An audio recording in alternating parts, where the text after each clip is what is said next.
Assalamualaikum warahmatullahi wabarakatuh. Pada kesempatan kali ini saya akan membacakan resensi saya yang dimuat di NU Online pada bulan September tahun 2017. Buku ini bestseller ya, termasuk bestseller. Penulisnya kuliah di Al-Azhar. Kebetulan pernah ketemu juga ketika Mas Usman waktu itu berkunjung ke Jogja, mampir ke pondok kami Baitul Hilmah. Sempat ngobrol dan setelah itu buku ini viral. Dan setelah beredar di pasar, saya baca-baca, saya resensi dan dimuat di NU Online. Judul resensi saya yang dimuat di beberapa media online, termasuk yang ada di NU Online, adalah berjudul Kasmaran, Puisi-puisi Menuju Tuhan.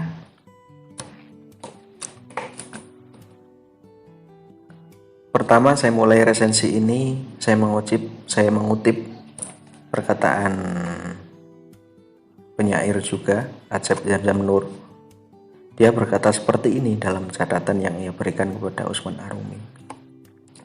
Ada dua hal yang akan berdampak positif pada proses kreatif kepenyairan seorang di masa yang akan datang.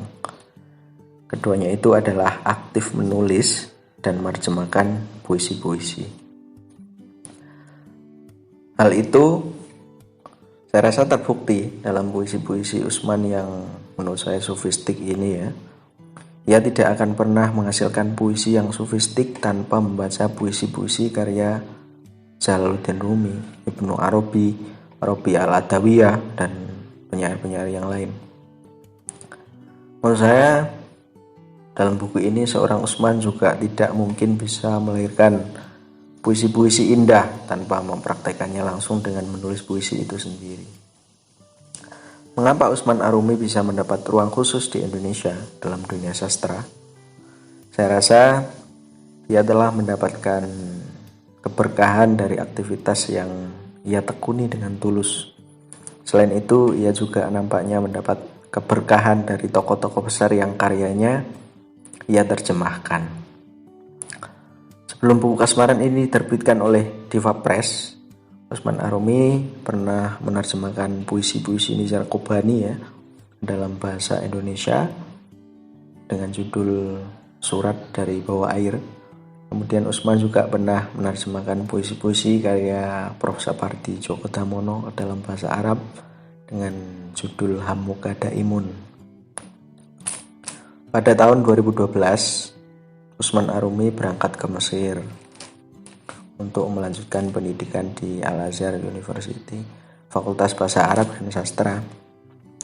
Kalau kita melihat latar belakang pendidikan yang seperti itu, rasanya tidak heran jika puisi-puisi dalam buku yang ditulis oleh Usman bertajuk Kasmaran ini memiliki gaya bahasa dan ruh yang menurut saya berbeda. Sedikit religius, bercampur nafas-nafas anak muda zaman sekarang dalam mengekspresikan cintanya. Saya baca-baca ketika Usman menulis puisi yang berjudul Manunggaling Kawula Cinta. Pada bait pertamanya, dia sudah menunjukkan dirinya sebagai seorang penyair yang sufi menurut saya. Juga beberapa puisi yang lain. Di sini saya lihat Usman sebagai pemuda yang sedang gandrung terhadap cinta. Puisinya saya kutip, setiap kali kau tersenyum, aku menyaksikan Tuhan ada di bibirmu.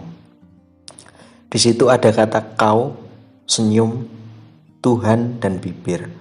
4 kata yang sangat cukup mewakili manusia dan penciptanya menurut saya. Usman bisa menghadirkan Tuhan ketika ia sedang jatuh cinta. Meskipun saya sendiri tidak cukup tahu ya apa yang ada di dalam ruang batin Usman yang sesungguhnya. Hal inilah yang tidak dimiliki oleh penyair-penyair muda yang lain menurut saya di Indonesia. yang melulu berpuisi tentang cinta tanpa mengingat dan melibatkan pemberi cinta itu sendiri. Sebagaimana dikatakan oleh Kiai Agung Irawan, seorang penyair yang sama-sama pernah mengenyam pendidikan di Al-Azhar Mesir.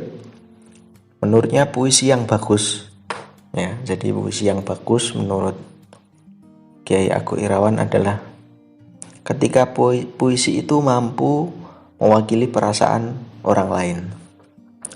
Tidak hanya satu dua manusia, bahkan manakala setiap pembaca sepakat dan setuju dengan puisi yang ditulis oleh seorang penyair, maka puisi itu sebenarnya semakin sah untuk dicemburui.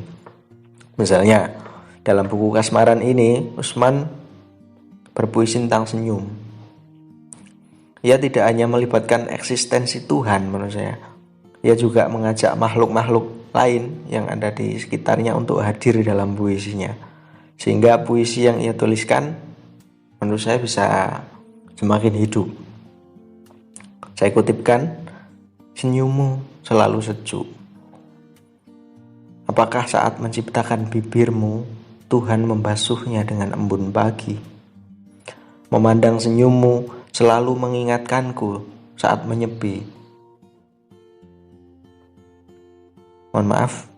Memandang senyummu selalu mengingatkanku saat menyesap sari tebu. Ini gila menurut saya. Kenapa puisi ini tidak lahir dari kita? Kenapa Usman bisa begitu jeli dan sangat adil dalam memposisikan diri sebagai seorang penyair, sebagai makhluk Tuhan, dan sebagai makhluk sosial? Nah, di sini untuk membuktikan pernyataan Agung Irawan, ya saya di atas, apakah teman-teman merasa setuju dan merasa terwakili oleh puisi pemuda kelahiran Demak yang pernah nyantri di Al-Fadlu Jagalan Kaliwungu ini? Saya sendiri sangat terwakili, jujur, karena dengan membaca puisi-puisi dalam buku ini, saya merasa telah berhadapan dengan seseorang yang berulang kali membuat saya rindu. Tentu rindu itu berasal dari senyumnya yang dalam. Sedalam harapan yang saya simpan untuknya, juga sedalam puisi Usman yang telah berhasil membuat saya berterima kasih, sebab Usman telah membuat saya menjadi seorang pemberani. Menurut saya, meskipun hanya berani bercita-cita untuk membuat puisi yang lebih bagus dari Usman, tidak berani menyatakan rindu itu secara terang-terangan, maka untuk menyembunyikan rindu itu, saya harus sesegera mungkin belajar membuat puisi. Puisi-puisi dalam buku yang memiliki ketebalan 144 halaman ini ditulis di Mesir dalam rentan waktu antara tahun 2013 sampai tahun 2016. Di antaranya pernah terbit di buku Mantra Asmara. Beberapa yang lain sudah pernah rilis di Surat Kabar, dan sisanya dipersiapkan secara khusus oleh Usman untuk menulis buku ini. Usman meyakini bahwa cinta dan puisi memiliki ikatan batin yang sangat berubah, dan diam-diam ikatan tersebut bertaut kelindan dalam diri Usman itu sendiri. Itulah yang membuat Usman merasa semangat dan menjalani proses kreatif selama ini. Saya mengutip Prof. Sapardi Djoko Damono, ia merasa kesulitan ketika ingin memilih antara Tuhan, manusia, dan cinta dalam buku Kasmaran ini. Karena menurut Prof. Sapardi, buku ini tidak semata-mata dihadirkan oleh Usman untuk memetakan antara ketiganya. Justru sebaliknya, apa yang ditulis oleh Usman dalam buku ini sebagai upaya untuk membuktikan kepada kita bahwa ketiganya ada bersama-sama, membentuk sebuah struktur yang hubungan-hubungan di antaranya selalu muncul dalam puisi. Hal itu diakui Usman dalam pengantarnya, cinta dan puisi menjadi rukun konstitusional dalam kehidupan saya. Dan dari sini saya merasa berhak untuk beriman bahwa kesetiaan yang saya berikan kepada keduanya telah menjadi bagian yang sah dari tanggung jawab umat manusia. Menurut saya, meskipun buku ini terdapat banyak kata terbuat yang menjadikan pembaca bosan, saya yakin buku ini mustahil bisa dikhatamkan jika tidak dibarengi dengan keinginan yang kuat untuk menjumpai cinta kita sendiri yang secara diam-diam berkeliaran di belantara puisi dalam buku ini. Karena ketika buku ini dihatamkan, hakikatnya cinta, kesedihan, kesepian, nafas, air mata Usman telah menjadi milik kita. Kita mempunyai nasib yang sama dengan Usman, tapi tidak dalam keberhasilannya menuliskan puisi.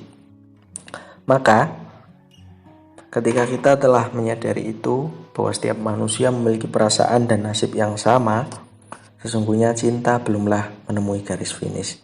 Cinta akan terus tumbuh dan hidup bebas di alam lain bernama puisi. Dan jika kita ingin menulis puisi dengan segala penghayatan, sebenarnya kita telah memperbarui cinta dalam bentuk yang baru dan akan seterusnya seperti itu.